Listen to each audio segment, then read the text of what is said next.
Fui la única persona que cuidó del padre enfermo de mi esposa en sus últimos días, después de que mi esposa y sus hermanas lo abandonaran y se fueran. En la lectura de su testamento, mi esposa y sus hermanas se quedaron con su negocio multimillonario, y yo con la casa de campo en ruinas. Mi esposa se burló de mí, debería haberlo cuidado mejor. Entonces el abogado dijo que, de hecho, mi esposa palideció al ver lo que pasó después. Antes de revelar todo lo que me pasó, consigan su copia del audiolibro, Historias de infidelidad brutales que impactaron al mundo. Es crudo, real y 10 veces más salvaje que lo que están escuchando ahora mismo. Enlace en el comentario fijado. Mira, no digo que la familia de mi esposa sea despiadada, pero cuando a mi suegro, Richard Hawthorne, le diagnosticaron cáncer de pulmón en etapa 4, desaparecieron más rápido que mi sueldo después de pagar las facturas. O sea, estamos hablando de un ghosting de nivel olímpico. Usain Bolt no pudo haber salido tan rápido. Mi esposa Melissa, bendita sea su corazón amante de los bolsos de diseñador, me sentó en la cocina el día después de que el médico de Richard le diera la noticia y me dijo, con toda seriedad, Travis, no soporto los hospitales emocionalmente. El olor a antiséptico me da náuseas, y ver a alguien deteriorarse es demasiado traumático para mi salud mental. Lo dijo mientras revisaba Instagram, haciendo doble clic en las fotos de las vacaciones de alguien en Santorini. Estaba muy destrozada, ¿sabes? Al parecer, su terapeuta le había dado luz verde a este nivel de evasión, lo cual estoy bastante seguro de que no es como se supone que funciona la terapia, pero bueno, solo soy el tipo que se casó con este circo. Sus hermanas eran aún mejores. Tiffany, la hija mediana que trabaja en consultoría de marca, lo que, por lo que sé, significa que se toma selfies y lo llama investigación de mercado. De repente descubrió un viaje de trabajo urgente a Austin que no podía reprogramarse. Es un cliente importante, Travis. Me explicó por el altavoz, con la voz llena de falso arrepentimiento, que están lanzando una nueva línea de ropa deportiva y que soy la única que entiende su visión. Claro, porque ¿qué padre moribundo no entendería que los pantalones de yoga no esperan a nadie? Lauren, la más pequeña y sin duda la más dramática, afirmó que tuvo que ir a Seattle durante 6 meses a un retiro intensivo de nómada digital que costó más que mi camioneta. Cuando le pregunté de qué exactamente se retiraba intensivamente durante medio año, se enfadó y dijo que no entendería la lucha de los millennials por el autodescubrimiento auténtico. Tiene 34 años. La excusa de los millennials ya está bastante desgastada, Lauren. Así que me quedé yo. Travis Donovan, el yerno al que todos habían pasado los últimos 8 años llamando al señor promedio en las reuniones familiares, generalmente justo antes de preguntar si podía arreglarles el triturador de basura o colgar algunos estantes. Soy contratista, lo que en la jerarquía familiar Hawthorne se sitúa entre el jardinero y ese primo raro al que nadie invita a las bodas. El propio Richard se pasó años presentándome como el manita sin ambición, normalmente con una sonrisa burlona que sugería que, en el mejor de los casos, encontraba mi existencia medianamente divertida. Pero lo que pasa con la gente que desaparece es que, cuando la cosa se pone seria, alguien tiene que quedarse. Y al parecer, ese alguien era yo. La primera semana fue brutal, no voy a mentir. Richard se había mudado a cuidados paliativos en su enorme casa en las afueras, de esos lugares con más baños que amigos tengo. Las enfermeras venían 2 veces al día, pero ¿el resto del tiempo? Era solo cosa mía, cariño. Darle de comer sopa, que según él sabía agua de fregar que se había deshecho de la vida. Ayudarlo a ir al baño, que, te lo aseguro, hace maravillas con cualquier ilusión que tuviera sobre la dignidad. Ajustando sus tanques de oxígeno mientras daba órdenes a gritos como un general retirado que nunca había aceptado la jubilación. Ese tubo no, el otro, jadeaba. ¿Acaso leíste el manual? ¿O simplemente improvisas como improvisas con todo lo demás? Improviso con estilo, Richard, le respondía. Esa es la garantía de Travis Donovan. Gruñía, lo que descubrí que era su versión de la risa. La casa parecía un mausoleo casi todos los días. 2.300 metros cuadrados de suelos de mármol y muebles incómodos que parecían caros, pero daban la sensación de estar sentados sobre piedras decorativas. Melissa llamaba unas 2 veces por semana, siempre durante su hora de almuerzo, siempre con la voz distraída. ¿Cómo está papá?, preguntaba, y antes de que pudiera responder con más detalles que bien. Ya estaría contándome algún drama en su clase de pilates o que necesitaba recargar su Tesla. Pero entonces, alrededor de la tercera semana, empezó a pasar algo raro. Richard dejó de ser un incordio. Veíamos películas del oeste en su televisor descomunal, de esos en los que John Wayne parecía capaz de salir de la pantalla y pedir una cerveza. Richard se sabía cada diálogo de Centauros del Desierto y lo susurraba junto con los actores, con la voz ronca pero decidida. Durante los anuncios, me contaba historias sobre su infancia en la pobreza en Oklahoma, sobre cómo construyó su empresa textil desde cero, sobre errores que había cometido y sobre gente en la que había confiado y que no lo merecía. Mis hijas, dijo una noche, con la mirada fija en el techo. Les di todo, escuelas privadas, coches, fondos universitarios que podrían haber comprado pequeñas islas. ¿Sabes qué aprendieron? A gastarlo. Le ofrecí. De hecho, sonrió. ¿Cómo esperarlo? Hay una diferencia, Travis. Una muy grande. Le había traído pudín de caramelo esa noche porque las enfermeras dijeron que necesitaba más calorías y se había quejado de que sabía a arrepentimiento endulzado, lo cual, sinceramente, no estaba mal. Pero se lo comió de todos modos, y nos sentamos en un cómodo silencio viendo a Clint Eastwood entornar los ojos para pedir justicia. Las enfermeras, Débora y Patricia, empezaron a llamarme el buen hijo, lo que me hizo reír porque ni siquiera era un hijo de verdad, solo el yerno desechable que había sacado la pajita más corta. Débora, una jamaiquina sensata con brazos que probablemente podrían hacerme press de banca, me dijo una tarde, mientras revisaba las constantes vitales de Richard, que la mayoría de las familias huyen de la muerte como si fuera contagiosa. ¿Pero tú? ¿Apareces todos los días? Ese hombre se da cuenta. Créeme. Cariño, se da cuenta de todo. El vecino de Richard, un viudo mayor llamado Frank, que a sus 83 años seguía cortando su propio césped, me saludaba cada mañana cuando llegaba. Estás haciendo algo bueno, hijo, me gritaba. Hoy en día, la mayoría de la gente ya no sabe lo que es la lealtad. Le devolví el saludo, preguntándome si lealtad era la palabra adecuada o si era demasiado terco para abandonar a alguien a quien todos habían dado por perdido. A veces, tarde por la noche, cuando la morfina volvía a Richard hablador y filosófico, me agarraba la muñeca con una fuerza sorprendente para un moribundo y me miraba con ojos que aún permanecían penetrantes a pesar de todo. Eres el único que aparece, chico, decía, con la voz apenas por encima de un susurro. Recuerda eso. Eres el único, maldita sea. Asentía, incómodo con la intensidad, pensando que eran solo las drogas las que hablaban. Un anciano se ponía sentimental al acercarse el fin. Todos lo llevamos de forma diferente, ¿verdad? Pero esto es lo que no sabía entonces. Sentado en esa casa enorme viendo a un millonario desvanecerse lentamente mientras su familia le enviaba mensajes de texto con pensamientos y oraciones de vez en cuando. Richard Hawthorne no era el tipo de hombre que decía cosas que no sentía, estuviera medicado o no. Y definitivamente no era de los que olvidaban quién aparecía cuando era necesario y quién no. Resulta que el viejo había estado jugando al ajedrez mientras todos los demás jugaban a las damas. Y yo estaba a punto de convertirme en su jaque mate. Richard murió un jueves a las 6:47, justo cuando estaba en su cocina cocinando sopa de pollo con fideos en el microondas, porque la noche anterior se había quejado de que todo sabía a cartón y que Campbell's era, al parecer, lo único que aún conservaba su alma. Oí la alarma del monitor desde arriba, ese pitido largo y sordo que suena exactamente como uno se imagina el final. Y supe, incluso antes de subir las escaleras, que el viejo se había ido.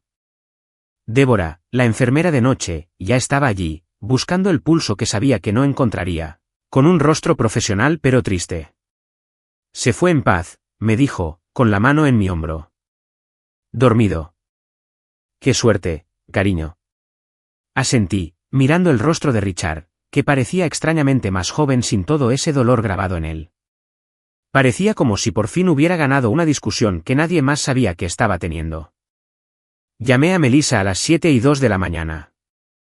15 minutos me parecieron el tiempo adecuado para convivir con la muerte antes de lidiar con los vivos, ¿sabes? El teléfono sonó 4 veces antes de que ella contestara, con la voz cargada de sueño e irritación. ¿Travis? Son las 7 de la mañana. ¿Qué pasa? Tu padre falleció, dije en voz baja. Hace unos 20 minutos, tranquilamente, mientras dormía, hubo una pausa. No la típica pausa que se produce al procesar el dolor o la conmoción. Más bien como la que se hace al calcular algo. Entonces dijo, y lo juro por todo lo que tengo, esto es palabra por palabra, vale. Llamaré a Tiffany y a Lauren. Tenemos que prepararnos porque esto significa que la empresa ahora es nuestra. No, Dios mío. No, enseguida voy. Ni un solo sollozo ni una respiración entrecortada.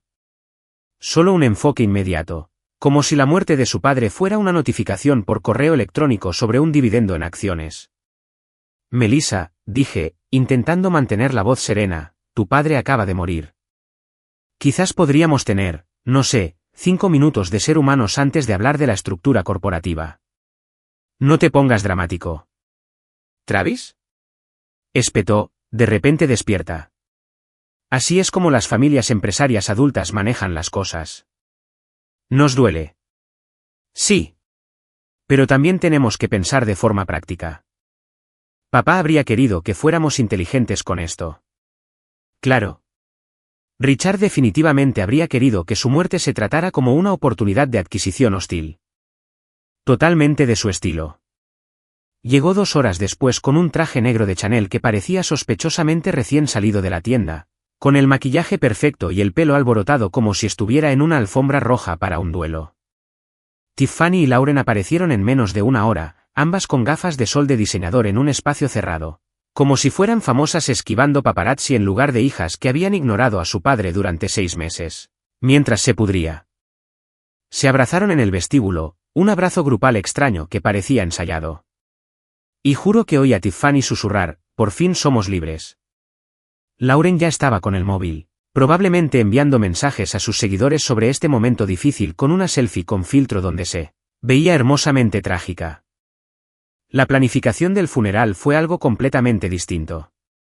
Hablamos de Shark Tank, edición funeral, solo que el producto que se promocionaba era su duelo fingido y los inversores eran cualquiera que pudiera juzgarlas por ser hijas terribles. Melissa tomó las riendas de inmediato, contratando la funeraria más cara del condado, de esas con fuentes en el vestíbulo y personal que hablaba en voz baja como si trabajaran en un spa de lujo para difuntos. Necesitamos que refleje el estatus de papá. Melissa anunció en la reunión de planificación, sentada frente a un director de funeraria llamado Craig, cuya barba gritaba, me tomo el café artesanal muy en serio. Era un pilar de la comunidad empresarial. Esto tiene que ser memorable. Memorable como él o como una publicación de LinkedIn. Murmuré, pero nadie me oyó porque Tiffany ya estaba debatiendo arreglos florales como si estuviera compitiendo en un reality. Las rosas blancas son tan predecibles, dijo Tiffany mientras hojeaba un catálogo. ¿Y las orquídeas? Son más sofisticadas, más propias de un padre. Lauren levantó la vista de su teléfono.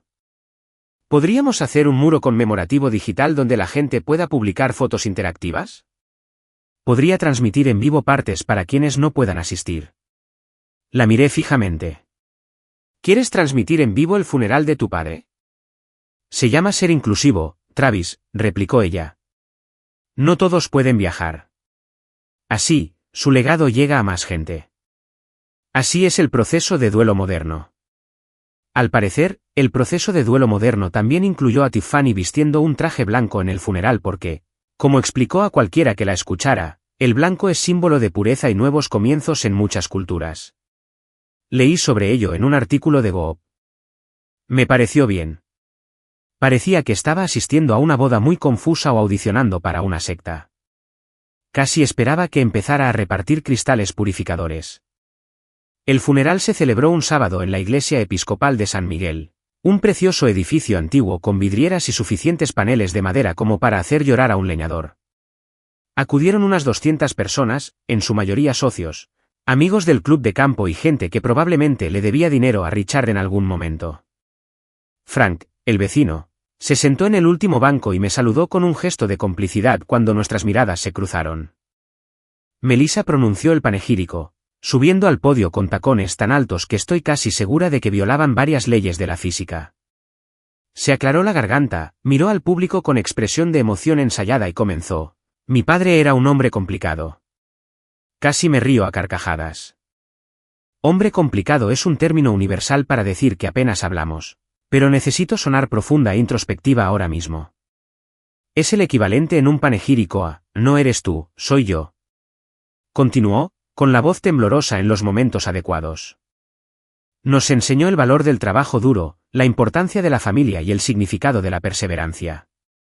3 cosas que ella había ignorado activamente durante toda su vida adulta, pero claro, sigamos con esa narrativa.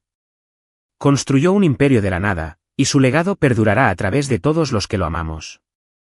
Tiffany se secó los ojos secos con un pañuelo. Lauren estaba grabando todo con su teléfono. Desde donde estaba sentada, 3 filas atrás, podía ver la luz roja de grabación. Las historias de Instagram de alguien estaban a punto de volverse muy morbosas. Al terminar, la gente hacía fila para dar el pésame, estrechando la mano de las hijas como si hubieran sobrevivido a un desastre natural en lugar de a una actuación cuidadosamente orquestada. Me quedé a un lado, cerca del ataúd de Richard, un vestido de caoba carísimo con asas de oro que probablemente costaba más que mi salario anual. Lo miré, tranquilo con su último traje, y recordé nuestra última conversación real 3 días antes de que muriera. Me agarró la mano, débil pero decidido, y dijo, van a fingir que me quieren, Travis. Van a llorar lágrimas bonitas y decir palabras bonitas. No te lo creas ni un segundo. ¿Sabes quién era yo de verdad? Eres el único que se quedó cuando quedarse era difícil. Le dije que guardara fuerzas, que no se preocupara por nada de esto. Pero negó con la cabeza, firme. No me preocupa, chico. Estoy preparada. Hay mucha diferencia. De pie allí en su funeral, viendo a sus hijas recorrer la sala como si fuera un evento de networking, sentí una opresión en el pecho. No era exactamente tristeza, aunque había un toque de dolor. Era más como anticipación, como esperar un chiste que sabes que va a venir pero que no puedes predecir. Richard Hawthorne había sido muchas cosas, testarudo, crítico, brutalmente honesto, a veces cruel. Pero nunca había sido estúpido, y definitivamente nunca había sido descuidado. Un hombre que había construido un imperio multimillonario con la basura de Oklahoma no murió sin tener todo resuelto. Y algo me decía, al ver a Melissa besar al aire a alguien del club de jardinería, que la última jugada de Richard iba a ser su obra maestra. Al viejo siempre le encantaban los giros inesperados. 3 días después de enterrar a Richard, nos reunimos en el despacho de abogados de Henderson y Blitt como si fuéramos a la reunión del club de lectura más pasivo-agresivo del mundo. La oficina estaba en el centro, en uno de esos edificios que gritan, cobramos por minuto y el agua cuesta $8 la botella. Todo de cristal y acero, con muebles modernos e incómodos que parecían diseñados por alguien que odiaba la columna vertebral humana.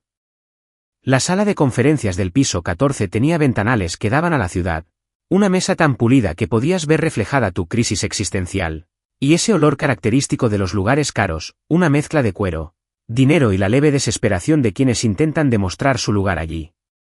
Había botellas de agua de lujo que nadie bebería y una estación de café con una de esas máquinas que suena como si lanzara una pequeña nave espacial cada vez que pulsas un botón. Melissa entró pavoneándose como si estuviera desfilando por una pasarela, con un vestido negro de Armani que probablemente costaba más que la hipoteca. Sus tacones resonaban contra el suelo de mármol con la seguridad de quien ya había gastado mentalmente su herencia 3 veces. Traía su bolso tote de Louis Vuitton, el que ella llamaba su bolso de poder, que estoy bastante segura de que es un bolso normal que cuesta $4.000 y te da una sensación exagerada de importancia. Tiffany llegó 5 minutos después vestida de Prada de pies a cabeza, porque al parecer el duelo tiene un código de vestimenta, y ese código es carísimo. Llevaba su iPad en la mano porque no podía pasar ni 5 minutos sin revisar las métricas de su marca. Lo que ella llama monitorear obsesivamente a cuántas personas les gusta su última publicación sobre jugos verdes, manifestar abundancia o cualquier tendencia de bienestar de culto que esté promocionando esta semana. Lauren llegó última, por supuesto, con un Gucci vintage y esas ridículas gafas de sol extra grandes que hacen que la gente parezca insectos a la moda. Enseguida empezó a colocar su teléfono en un pequeño trípode porque Dios no quiera que viva un momento importante de su vida sin documentarlo para sus 12,000 seguidores, quienes sin duda se preocuparon profundamente por su drama con la herencia. Lauren, no puedes filmar esto, susurró Melissa, con una sonrisa tensa. Es un proceso legal. Es mi verdad, Melissa, respondió Lauren, sin levantar la vista de su anillo de luz. Mis seguidores me han acompañado en este viaje. Ellos también merecen un cierre. Tus seguidores no merecen nada, dije, dejándome caer en una silla al fondo de la mesa. Son desconocidos en Internet que te ven comer ensaladas y se quejan de los retrasos en los vuelos. Finalmente me miró, con una expresión herida, con esa forma performativa que los influencers han perfeccionado. No entenderías la responsabilidad de tener una plataforma, Travis. Tienes razón, dije. Estoy demasiado ocupado viviendo la realidad como para entender la falsa responsabilidad. El señor Henderson entró antes de que Lauren pudiera responder, salvándonos a todos de lo que estoy seguro habría sido un debate apasionante sobre la interacción auténtica y el alcance algorítmico.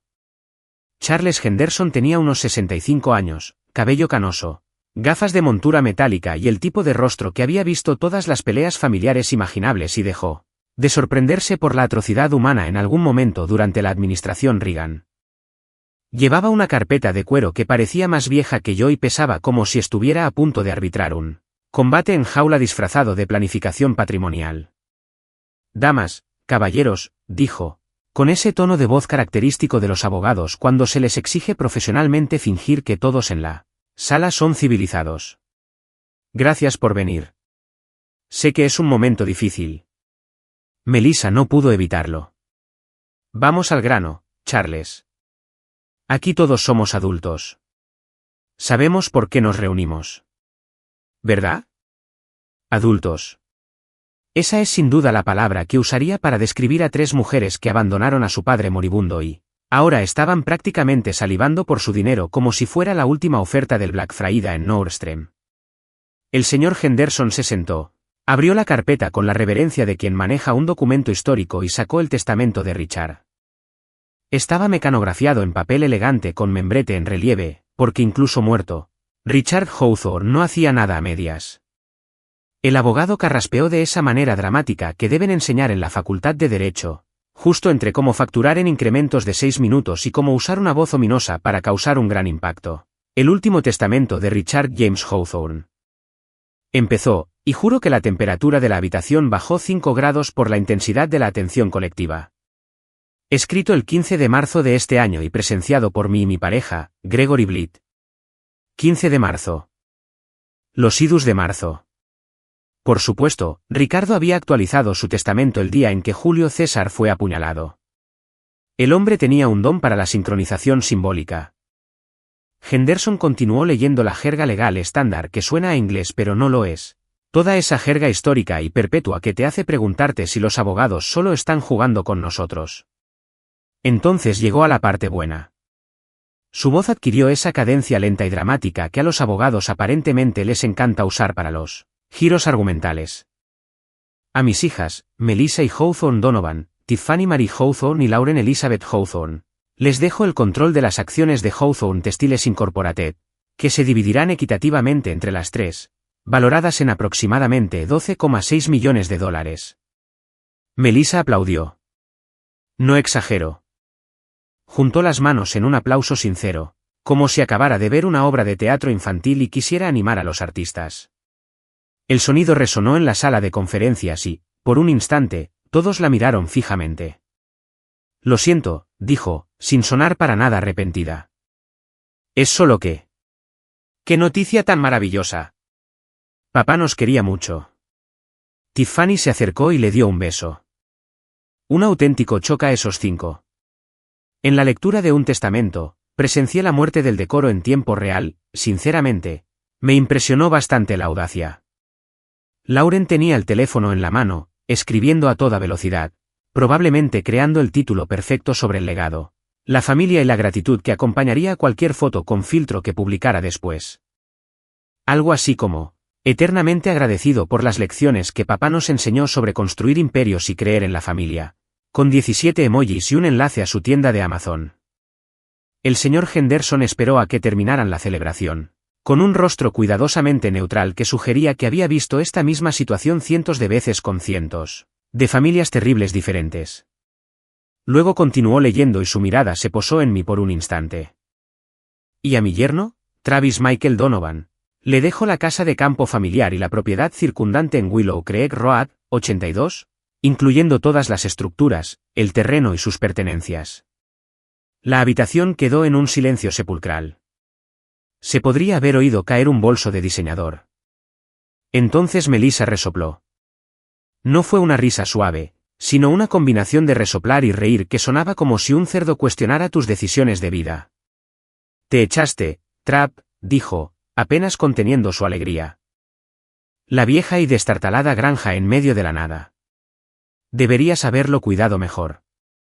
Quizás habrías conseguido algo realmente valioso. Tiffany se unió, riendo disimuladamente. Dios mío, ese lugar es un desastre. El techo tiene goteras, la plomería es de la época de la Guerra Civil, y estoy casi segura de que hay mapaches viviendo en el ático. Papá bromeaba con derribarlo. Al menos tienes algo, añadió Lauren con fingida compasión, levantando por fin la vista del teléfono. O sea, no son 12 millones de dólares en acciones, pero probablemente podrías venderlas por, ¿cuánto? ¿50.000? Quizás 75 si encuentras a alguien realmente desesperado. Ahora reían los tres, alimentándose mutuamente de su crueldad como hienas que acaban de encontrar a su presa herida. Melissa se secaba las lágrimas, con el rímel corrido un poco. Esto es perfecto. Esto es realmente perfecto. El Manitas recibe el especial del Manitas. Es muy poético. Me quedé allí sentado, absorbiendo sus burlas, sintiendo cómo me calentaba la cara, pero manteniendo una expresión neutral. Había aprendido hacía mucho tiempo que la mejor respuesta a las hermanas Hawthorne cuando se ponían así era no darles nada, ninguna reacción, ninguna munición. Simplemente dejar que se agotaran en su propio complejo de superioridad. Pero el señor Henderson no se reía. De hecho, me observaba con una expresión que no pude descifrar, algo entre curiosidad y lo que podría haber sido respeto. Se aclaró la garganta, ruidosamente, con profesionalismo, cortando sus carcajadas como el mazo de un juez. En realidad, dijo, con una voz repentinamente tan aguda que atravesó la celebración como un cuchillo candente atravesando sus egos, de diseñador. Hay más. La risa cesó al instante. Las tres hermanas se giraron para mirarlo, con la sonrisa vacilante como si alguien acabara de anunciar que se había acabado su sabor favorito de la Croix. ¿Qué quieres decir? Más, preguntó Melissa con voz tensa. El señor Henderson metió la mano en su carpeta y sacó un sobre cerrado. Era de papel color crema, de aspecto caro, y en el anverso, con la distintiva letra temblorosa de Richard, estaba mi nombre, Travis Michael Donovan. Su padre pidió que Travis leyera esto en privado, dijo Henderson, deslizando el sobre por la mesa pulida hacia mí. Contiene instrucciones adicionales sobre su legado. Levanté el sobre, notando su peso, su grosor sugería varias páginas. A través del papel, sentí algo pequeño y metálico, tal vez una llave. La sonrisa de Melissa se había desvanecido por completo, reemplazada por algo más duro, más calculador. ¿Qué clase de instrucciones adicionales? Charles, tenemos derecho a saber qué dice el testamento de nuestro padre. Sabes todo lo que te concierne, respondió Henderson con calma. Esta es una comunicación privada entre el señor Hawthorne y su yerno. Perfectamente legal, se lo aseguro. Guardé el sobre en el bolsillo, sintiendo las miradas de las tres hermanas clavadas en mí como rayos láser de sospecha y rabia apenas contenida. Melissa se inclinó hacia mí, bajando la voz hasta convertirse en un susurro que, de alguna manera, sonaba más amenazante que si hubiera gritado. No te emociones demasiado, Travis. Probablemente sean instrucciones sobre cómo mantener esa propiedad destartalada, o tal vez el código de su tractor antiguo. Papá siempre tenía un extraño sentido del humor sobre las cosas sin valor. La miré fijamente, y sonreí. No era una sonrisa grande, solo pequeña, de esas que dicen, sé algo que tú no sabes y te está matando. Sí, dije en voz baja. Quizá dependa del karma. No se rió. Ninguno lo hizo. Y por primera vez desde la muerte de Richard, sentí algo parecido a la esperanza. Esperé a estar en mi camioneta antes de abrir el sobre, Porque de ninguna manera iba a darles a Melissa y a sus hermanas buitres vestidas de diseñadora la satisfacción de verme leer lo que Richard me había dejado. El aparcamiento bajo el edificio de Henderson y Blitt era uno de esos laberintos subterráneos de hormigón que olían a aceite y a arrepentimiento caro. El tipo de lugar donde cada sonido resuena y te hace sentir como si estuvieras en una película de espionaje corporativo. Mi camioneta, una Ford F-150 de 2015 que había visto mejores tiempos y pasado por unas 47 obras diferentes, parecía ridículamente fuera de lugar entre los Tesla y los BMW, como un héroe de la clase trabajadora en una fiesta en un club náutico. Me senté allí, al volante, con el motor apagado, sosteniendo el sobre y sintiendo su peso. El papel era grueso, de esos que se compran en tiendas especializadas donde preguntan si lo quieres prensado a mano o cualquier cosa pretenciosa que haga que el papel cueste $30 la hoja. La letra de Richard en el anverso era temblorosa pero deliberada. Mi nombre estaba escrito con la precisión de quien sabe que estas podrían ser algunas de sus últimas palabras. Me temblaban un poco las manos al romper el precinto, lo cual me molestó porque no suelo temblar. Me gano la vida construyendo casas. Uso herramientas eléctricas que pueden amputar dedos si estornudas de forma incorrecta. Pero algo en ese momento me pareció enorme, como abrir la caja de Pandora, solo que, con suerte, con menos maldad sobre la humanidad y más con descubrir por qué un millonario moribundo me había regalado una casa de campo que todos daban por inservible. Dentro del sobre había 3 cosas: una carta manuscrita en papel crema a juego, un sobre más pequeño y sellado, con la etiqueta para más tarde, y una llave de latón que parecía vieja e importante. De esas que definitivamente no sirven para nada tan mundano como un tractor o una caseta de jardín. Tenía peso, sustancia y un diseño ornamentado en el mango que parecía casi victoriano. Abrí la carta y la voz de Richard prácticamente saltaba de la página. Incluso su letra tenía carácter, con ángulos afilados y trazos seguros a pesar del temblor que la edad y la enfermedad le habían añadido. Travis. Empezó porque a Richard nunca le habían gustado los ciervos ni esas tonterías sentimentales de las tarjetas de felicitación. Si estás leyendo esto, estoy muerta. Lo que significa que por fin me libré de escuchar a Lauren hablar de su sinergia de marca o como le llamen ahora. Menos mal. Me reía a carcajadas, y el sonido rebotó en las paredes de hormigón a mi alrededor. Incluso desde el más allá, el anciano no pudo resistirse a atacar a sus hijas. La carta continuaba: si mis hijas se están riendo ahora mismo, y seamos sinceros, sin duda lo están. Déjenlas. Creen que ganaron. Creen que consiguieron el imperio, la compañía, el boleto dorado a la vida fácil. No tienen ni idea de lo que realmente consiguieron, pero pronto lo descubrirán. Probablemente alrededor del 3er mes, cuando se den cuenta de que dirigir una empresa textil requiere más que publicar fotos en Instagram y asistir a almuerzos benéficos donde fingen que les importa la alfabetización, salvar a las ballenas o cualquier causa de moda esta temporada. Me imaginaba a Richard escribiendo esto, probablemente conectado a oxígeno, con morfina goteando en sus venas, todavía lúcido y el doble de cruel.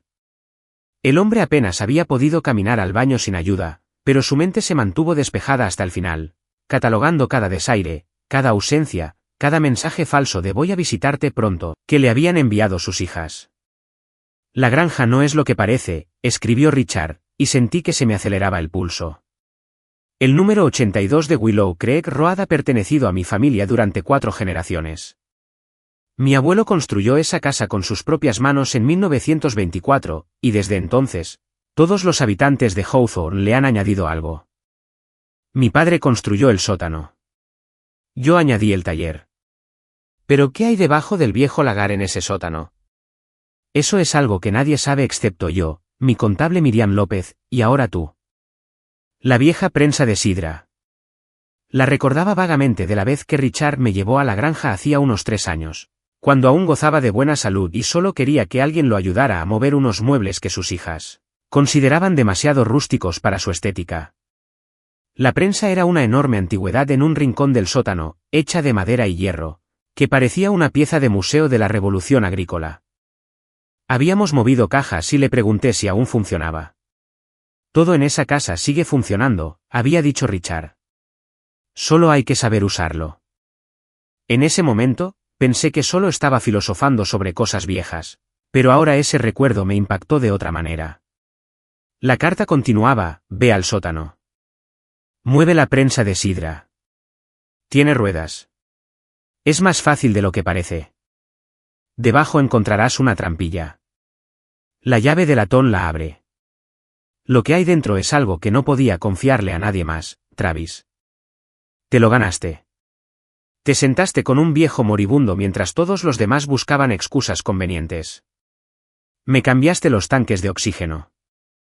Me preparaste una sopa horrible de la que me quejé, pero que en secreto agradecí, y me trataste como a un ser humano en lugar de como un cajero automático ambulante o una obligación que podías delegar. Se me hizo un nudo en la garganta al leer eso, recordando todas esas noches sentado con Richard, viendo películas de Clint Eastwood y escuchándolo contar historias sobre cómo construyó su empresa desde cero, sobre los riesgos que corrió, la gente que dudó de él, las veces que casi lo perdió todo y de alguna manera se recuperó. Dentro de ese sobremarcado para más tarde, continuaba la carta de Richard. Nuestras instrucciones para lo que viene a continuación. No lo abras todavía. Primero, ve a la granja. Mira lo que te dejé. Entonces, y solo entonces, lee esas instrucciones.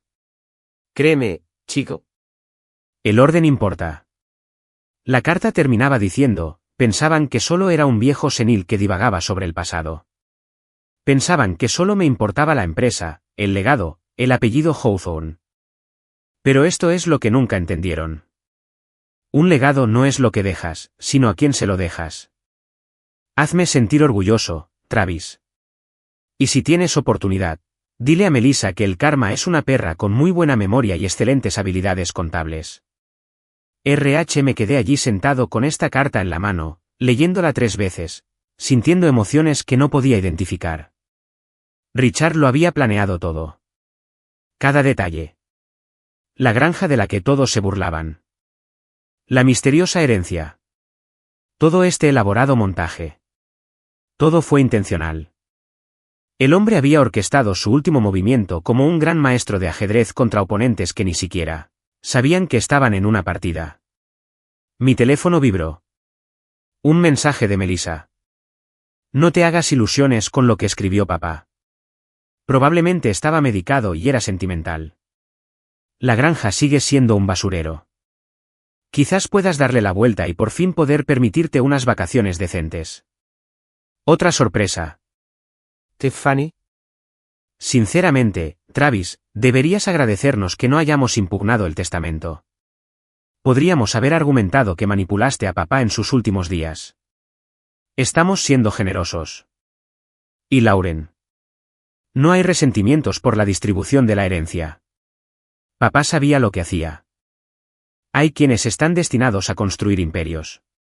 Y hay quienes están destinados a mantener casas antiguas. Ambos son importantes. Emoji de corazón. Emoji de manos rezando. Emoji de casa.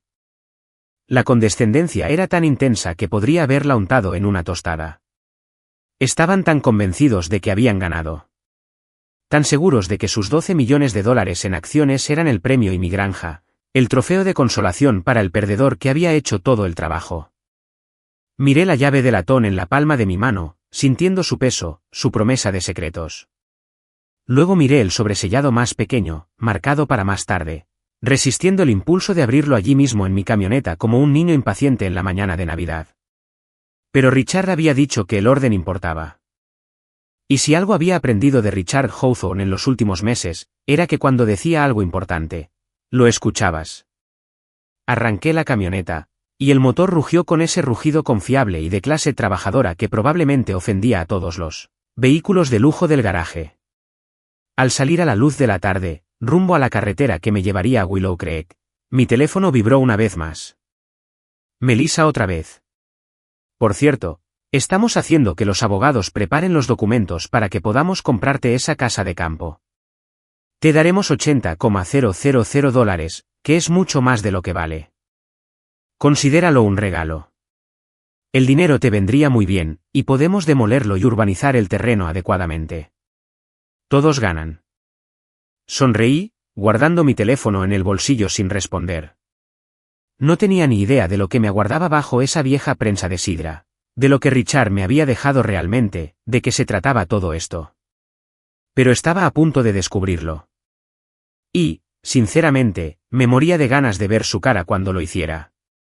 La granja me llamaba, y por primera vez desde la muerte de Richard, sentí algo peligroso floreciendo en mi pecho. Esperanza mezclada con reivindicación, anticipación con una buena dosis de, estás a punto de aprender una lección muy cara sobre subestimar al manitas. El karma ya no solo funcionaba según lo previsto. Estaba a punto de rendir frutos. El viaje a Willow Creek tomaba unos 45 minutos a través de suburbios que gradualmente se disolvían en zonas rurales, de esas donde las gasolineras escasean y las tiendas de dólar se consideran importantes desarrollos comerciales. La granja se asentaba en 12 acres al final de un camino de grava que no había recibido el mantenimiento adecuado desde probablemente la administración Clinton, rodeada de campos que se habían vuelto silvestres y suficientes árboles como para ser un pequeño bosque. Era el tipo de propiedad que los agentes inmobiliarios describirían como rústica y llena de lo que es sinónimo de, trae a un contratista, un sacerdote y bajas expectativas. No había estado allí desde que Richard enfermó, y al llegar al lugar me invadió una extraña oleada de nostalgia mezclada con aprensión. La casa en sí era exactamente como todos la describían, una casa de campo blanca de 2 plantas que sin duda había visto décadas mejores, con un porche envolvente que se hundía en algunos puntos, contraventanas que colgaban en ángulos que desafiaban tanto la física como cualquier sentido de armonía estética, y un techo que parecía resistir por pura terquedad y posiblemente por despecho. La pintura se estaba descascarando en algunos puntos, dándole ese aire de estar atormentada por los fantasmas de decisiones de mejor mantenimiento que toda casa de campo antigua acaba adquiriendo. Pero esto es lo que nadie entendía de este lugar. A Richard le había encantado. No como a sus hijas les encantan los áticos o los coches de lujo, pero le encantaba de verdad. Una vez, durante una de nuestras conversaciones filosóficas nocturnas, me dijo que esta granja representaba todo aquello de lo que había construido su imperio para escapar y todo lo que deseaba no haber dejado atrás. El progreso no siempre es hacia adelante, Travis, había dicho. A veces simplemente es caro. Aparqué en la entrada, llena de maleza, cogí mi linterna de la caja de la camioneta. Las fincas rurales no suelen tener buena iluminación, y me dirigí a la puerta principal. La llave que Richard me había dado meses atrás aún funcionaba. La cerradura se abría con ese agradable sonido de los mecanismos antiguos, construidos en tiempos en que las cosas se hacían para durar, en lugar de quedar obsoletas en 3 años. Dentro, la casa olía a polvo, madera vieja y recuerdos que nadie se había molestado en visitar. Los muebles estaban cubiertos de sábanas blancas, como fantasmas de una vida que Richard había mantenido, pero que nunca vivió realmente en estos últimos años. La sala tenía una chimenea de piedra tan grande que podría asar una vaca pequeña, suelos de madera noble que crujían con personalidad y ventanas que daban a la propiedad con vistas que, probablemente costarían millones en otros códigos postales, pero que aquí solo venían con mosquitos e impuestos prediales que nadie quería pagar. Crucé la casa hasta la puerta del sótano, que estaba escondida al fondo de la cocina, detrás de lo que parecía una despensa normal, pero en realidad era una fachada falsa, porque, claro, Richard tenía pasadizos secretos en su granja. El hombre no podía hacer nada sencillo ni aunque su vida dependiera de ello. La puerta se abrió con un crujido digno de una película de terror que habría enorgullecido a cualquier fantasma que se precie, revelando unas escaleras de madera que descendían a una oscuridad tan densa que se podía cortar con un cuchillo. El sótano estaba sin terminar, con suelos de hormigón y vigas a la vista. Con ese olor tan particular que tienen los sótanos, mitad tierra, mitad moho y mitad algo que definitivamente murió aquí alguna vez. El haz de luz de mi linterna atravesó la oscuridad, iluminando cajas de cartón etiquetadas con la letra de Richard, adornos navideños de 1987, registros de impuestos, conservar para siempre, aparentemente, y mi favorito, arte infantil de Melissa. Terrible, pero lloró cuando intenté tirarlo. Y allí, en el rincón más alejado, justo donde Richard dijo que estaría, estaba la vieja prensa de sidra. Era un artefacto enorme de madera oscura y hierro, que probablemente pesaba varios cientos de kilos, y parecía sacado de una exposición de museo sobre historia agrícola titulada, como nuestros antepasados convertían las manzanas en alcohol antes de inventar la terapia. Me acerqué, rozando con la mano la madera desgastada, y noté por primera vez lo que había pasado por alto 3 años atrás, las ruedas. Se habían instalado ruedas industriales de alta resistencia en la base, ocultas por las sombras y colocadas deliberadamente para que parecieran parte de la estructura original. Pero eran nuevas, modernas, probablemente diseñadas para soportar mucho peso. Richard las había modificado específicamente para poder moverlas. Empujé, y la prensa de sidra se deslizó con más facilidad de lo esperado, suave y silenciosa, como si la hubieran engrasado recientemente. Lo cual probablemente había sido así, conociendo a Richard y su atención al detalle. Probablemente había estado guardando este secreto hasta que ya no pudo salir. Debajo, incrustada en el suelo de hormigón, había una trampilla. No era la vieja puerta de madera que esperarías encontrar en el sótano de una casa de campo, sino una moderna puerta de acero con acabado de metal cepillado, con una cerradura que parecía de caja fuerte y un pequeño teclado que brillaba tenuemente azul en la oscuridad. ¡Qué viejo cabrón, magnífico y astuto! Susurré, sacando la llave de latón que Richard me había dejado. La llave se deslizó en la cerradura como si volviera a casa, girando con un clic sólido que resonó en el sótano. Pero la puerta no se abrió. El teclado parpadeó, esperando un código. Claro que había un código. Richard no iba a ponérselo demasiado fácil, ni siquiera desde el más allá. Me quedé allí pensando, mi mente revoloteando sobre las posibilidades. ¿El cumpleaños de Richard? Demasiado obvio. ¿La fecha de fundación de la empresa? Quizás, pero eso parecía demasiado corporativo para algo tan personal. Entonces lo recordé. La fecha en que Richard me llevó a la granja por primera vez. El día que me la mostró y me contó que su abuelo la había construido con sus propias manos. Había sido el cumpleaños de su padre. El 7 de octubre de 1924. Escribí 7 de octubre de 1924. El teclado sonó una vez. Se puso verde y la puerta de acero se abrió con un silbido hidráulico que sonó como la bóveda de un banco en una película de atracos. Levanté la puerta, revelando una escalera que descendía unos 2,5 metros hacia lo que parecía una pequeña habitación de hormigón. Las luces LED parpadearon automáticamente al bajar, activadas por el movimiento, iluminando un espacio de unos 3 metros por 3 metros que parecía excavado y vaciado específicamente para este propósito. Las paredes estaban cubiertas de estanterías metálicas, y sobre ellas había contenedores de plástico, archivadores y una pequeña caja fuerte empotrada en la pared de hormigón. Me temblaban las manos de nuevo al abrir el primer contenedor. Dentro había documentos legales. Docenas de ellas. Todas organizadas con pestañas de colores y etiquetas escritas con la meticulosa letra de Richard. Saqué la primera carpeta, y la etiqueta me dio un vuelco el corazón. Hawthorne Holdings. Activos privados. Travis Michael Donovan. Director general. Director general. Yo. Travis, el señor Donovan, el tipo que arreglaba trituradores de basura en reuniones familiares y al que presentaron como el manitas sin ambición. Abrí la carpeta con manos que habían olvidado cómo mantener el equilibrio. Dentro había los documentos de constitución de Willow Creek Holdings LLC, fundada hacía 6 años. Y yo figuraba como director general y único beneficiario tras el fallecimiento de Richard. Había certificados de acciones, escrituras de bienes raíces, información de cuentas en el extranjero en bancos de los que solo había oído hablar en películas de espionaje internacional y carteras de inversión que me hicieron llorar. Cogí otra carpeta. Este se titulaba de activos líquidos. Transferencia completada el 14 de marzo. La fecha era un día antes de que Richard actualizara su testamento, justo antes de que me llamara para que lo ayudara a organizar el papeleo. Pensé que solo estábamos presentando declaraciones de impuestos antiguas. Resulta que estábamos orquestando el equivalente financiero de un truco de magia donde el conejo desaparece de un sombrero y aparece en otro, solo que el conejo costaba $9,4 millones. $9,4 millones. Tuve que sentarme en el suelo de cemento porque las piernas me fallaron.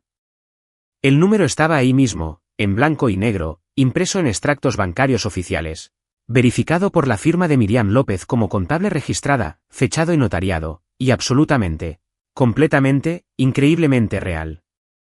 Mientras Melissa y sus hermanas se peleaban por bolsos de diseñador y publicaban selfies con filtros sobre valores familiares, Richard había estado liquidando discretamente parte de sus propiedades, moviendo activos como un maestro del ajedrez financiero, creando una entidad completamente independiente de la que nadie sabía nada excepto él, su contable y, al parecer, ahora yo.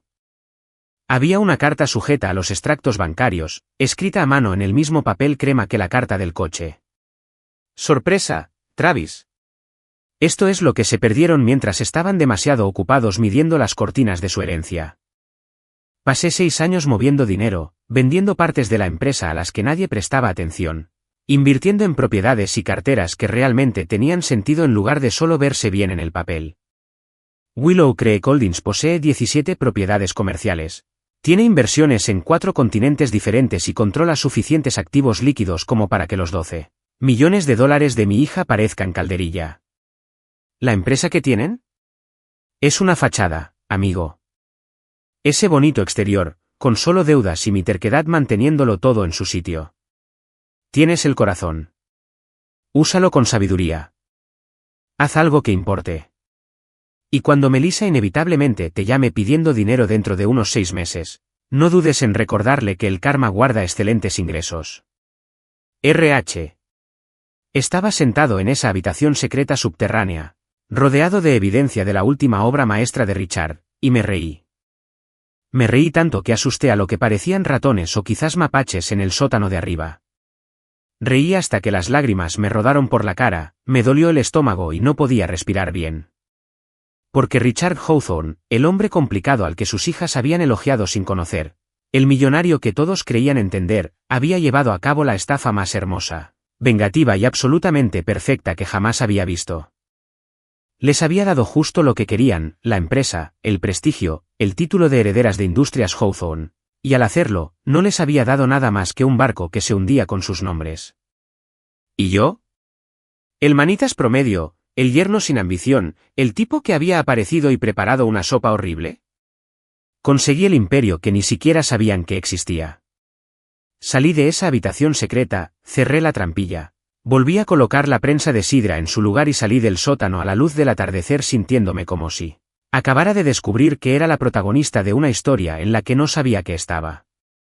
Mi teléfono vibró. Otro mensaje de Melissa. Travis, en serio, piensa en nuestra oferta. $80,000 es una suma generosa para ese basurero. ¿Podrías pagar tu camioneta? Miré mi teléfono, luego la casa de campo, luego las 12 acres de propiedad sin valor que venían con un fideicomiso secreto de $9 millones y suficientes inversiones como para hacerme replantearme por completo mi comprensión de la riqueza. Le respondí. Lo pensaré. Pero lo que realmente pensaba era, Richard, eres un anciano magnífico, astuto y absolutamente brillante. De verdad que guardaste lo mejor para el final. Y en algún lugar, juro que lo oí reír.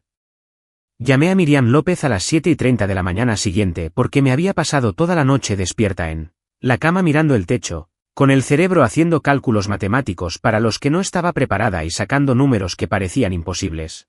Melissa había estado roncando a mi lado. Desconocida tras pasar 3 horas al teléfono con sus hermanas planeando cómo reestructurarían Hawthorne Textiles y maximizarían el valor para los accionistas. Lo que estoy bastante seguro significaba despedir a la mitad del personal y comprarse oficinas con vistas que costaban más que los salarios anuales de esos empleados. El número de Miriam estaba en una de las carpetas de la bóveda secreta del sótano, escrito en una tarjeta de visita tan anticuada que parecía grabada en una placa de piedra. Miriam López, contadora pública, cuando necesitas a alguien que de verdad entienda los números y no te robe el dinero. Ese era su lema. Ya la amaba y ni siquiera habíamos hablado. Contestó al segundo timbre, con la voz aguda y alerta, como si llevara horas despierta, probablemente porque sí. Los contables son otra raza. Se despiertan a las 5 de la mañana voluntariamente y creen que organizar hojas de cálculo es un pasatiempo válido. ¿Travis Donovan? Preguntó antes de que me presentara. He estado esperando tu llamada. Te tomó más tiempo del que Richard predijo. Dijo que encontrarías la bóveda en 24 horas. Han pasado 36. Había mucho tráfico. Dije, lo cual era mentira, pero también me pareció cierto emocionalmente. Ella se rió, con ese agudo ladrido de diversión que sonaba como si hubiera pasado demasiados años lidiando con las tonterías de los ricos como para sorprenderse por nada. Nos vemos en Rosie's Diner, cerca de la autopista 42, en 1 hora. Necesitamos hablar y quiero ver tu cara cuando te explique exactamente qué acabas de heredar. Va a ser divertido. Para mí, claro. Probablemente necesitarás varias tazas de café y quizás una bolsa de papel para respirar. Rosie's Diner era uno de esos clásicos establecimientos estadounidenses que parecían no haber sido remodelados desde la presidencia de Eisenhower, y lo llevaban como una insignia de honor. Una cabina de vinilo rojo con cinta adhesiva sujetando los asientos, un suelo de tablero de ajedrez que parecía mejor hace décadas, y una gramola en un rincón que probablemente aún reproducía discos de vinilo de verdad si le metías suficientes monedas.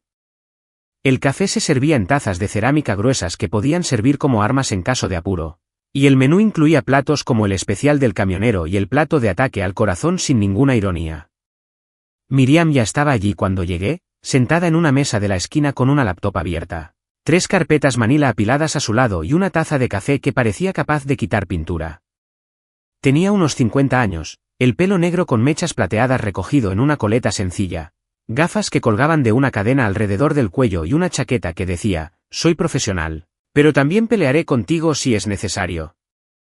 Tenía la mirada de alguien que había pasado décadas viendo a gente adinerada tomar decisiones terribles y que había dejado de sorprenderse por la estupidez humana en algún momento durante la burbuja.com. «Debes ser Travis», dijo, levantando la vista de su portátil con ojos que me evaluaban como si fuera una declaración de la renta que estuviera auditando en busca de discrepancias. «Siéntate. Pide algo. Vas a necesitar calorías para esta conversación». Me senté en la mesa frente a ella, justo cuando una camarera que parecía haber trabajado allí desde la administración Carter apareció con una cafetera. Su etiqueta decía, Deb, y me sirvió café sin preguntarme si quería, un servicio que respeto.